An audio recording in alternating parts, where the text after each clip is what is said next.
Welcome to day 6 of the 21-day relational challenge. And I understand there was some controversy over yesterday's post. Yeah, that you were plagiarizing with our big challenge yesterday to do the next right thing, that you were plagiarizing Frozen 2. Okay, we just have to set the record straight.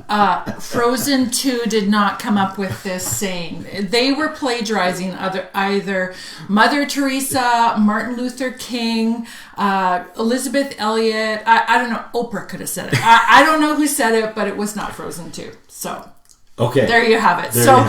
Today we just thought we'd talk a little bit about grief. As the week wore on, I was feeling more and more bummed out. Could you tell? Yes, I could tell. And I couldn't put my finger exactly on what I was feeling, because there were certainly times of frustration. I was feeling trapped, and as we all know, that's not a good thing for Leanne. And I would have moments of fear, but that's not really what I was feeling. And then we talked with our son and his wife midweek, Nick and Rachel. They're the ones that are having a baby in a few weeks and having our first grandchild. And as we were talking, they were talking about how the baby showers that had been planned for them were canceled. Rachel's parents are planning to come across the country to be with them for the first 2 weeks after the baby's birth. And all of this is up in the air, and we're not sure how and when we're going to meet this grandson, and it's just hard. And Nick summed it up by saying, this wasn't how it was supposed to be. And as soon as he said it, I said, that's what I'm feeling. And then I realized I'm grieving. Yeah, and lots of people are grieving right now. In the middle of this coronavirus pandemic, there are all kinds of life moments happening. Yeah. There's birthdays, anniversaries, graduations, deaths, births, and in all of this, the kind of immediate response is, oh no, the birthday is ruined. Oh no, our anniversary trip is over. Mm-hmm. Oh no, our special moment will be lost in the middle of this pandemic. This has caused us to think, could it be that these moments will be the ones that we actually remember for the rest of our lives, because they're set against this global backdrop, right? Yeah, well, the grief is real. And so our question today is, can we seize these events and turn them into a positive, majestical moment that becomes a part of your family story? A majestical moment. A majestical moment. These moments can shape your family's DNA and culture for decades. This will be how your kids are taught how to handle adversity in the years to come. That's right. So building a majestical moment. And you might be saying, well, what is a majestical moment? Like, get your English back together. A few years back, we watched a movie called Hunt for the Wilder People, and it was really funny to us. But if you watch it and go, so don't judge us, don't quote us. We have our own sense of humor. But it did become a New Zealand cult favorite. Yeah. But in the movie, they coined the phrase majestical. So what does majestical mean to you when you think about it? Majestical, beautiful, beyond words, memorable, deep, breathtaking, those sing out loud moments. Right. And a majestical moment could be that, the time where you planned a birthday where guests joined in an online video tournament for, with your kids in the middle of this, or right. The anniversary where you cooked tuna casserole together over candlelight because your favorite restaurant was closed. Right. The majestical moments of today shape the language and culture of your family's future. As so much as we've been hearing through this challenge, this is really about a perspective change. This is going from everything is awful. By the Decemberists, yes. Exactly. We just listened to a song called that. To this is going to be great. So last week, Darcy and I woke up to our phones just buzzing. Message after message after message. Like, Yeah, it was like, and we were still sleeping. Anyway, it was our good friend Ellen Graff Martin in Ontario, and she was initiating a group chat because there's 5 couples. 2 are living in Ontario, 3 are living here in British Columbia.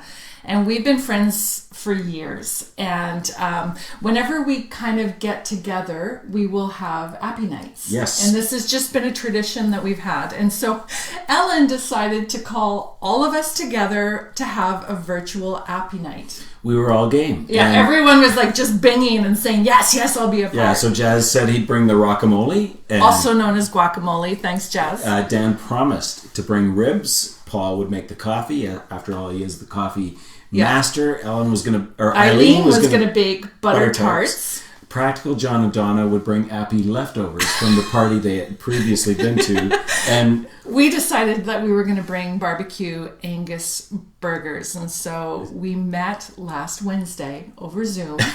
It was awkward kind of eating on video. Everyone was eating their own thing, but we laughed so hard. And we thought, why do we not do this all the time? And it was awesome, and maybe even majestical. So Nick and Rachel with their baby showers. I talked with a friend who's planning one of those showers, and she said, you know what? We got to turn this. Like somehow we got to make this work. And so they're organizing gifts being delivered to their home. They're going to videotape the gifts being opened, and after this is all over, they're going to have a rockin' party together as they welcome this kiddo. Yeah, so let's think about your events, unpack them. What is the event that you're thinking about right now mean to you and the people around you? What could you do? Who needs to be there, and how could you get them there in our current climate? Who do you need to teach how to use Zoom or Facebook Live or Skype? And one of our friends, Monica, yesterday, she was our trainer. She was saying, I can train old people how to use Facebook Live. Yes. I may not be high tech, but I can do that. Yes. So what would make the event significant? And then on top of that, what is one thing you could do to make it majestical, over the top, amazing, that secret sauce? And finally, how can you commemorate the event to capture it so it is remembered, whether you record it, take a couple pictures of it, put it in your journal, or what? Yeah. So this is your challenge. You're grieving. We get it. We're grieving too.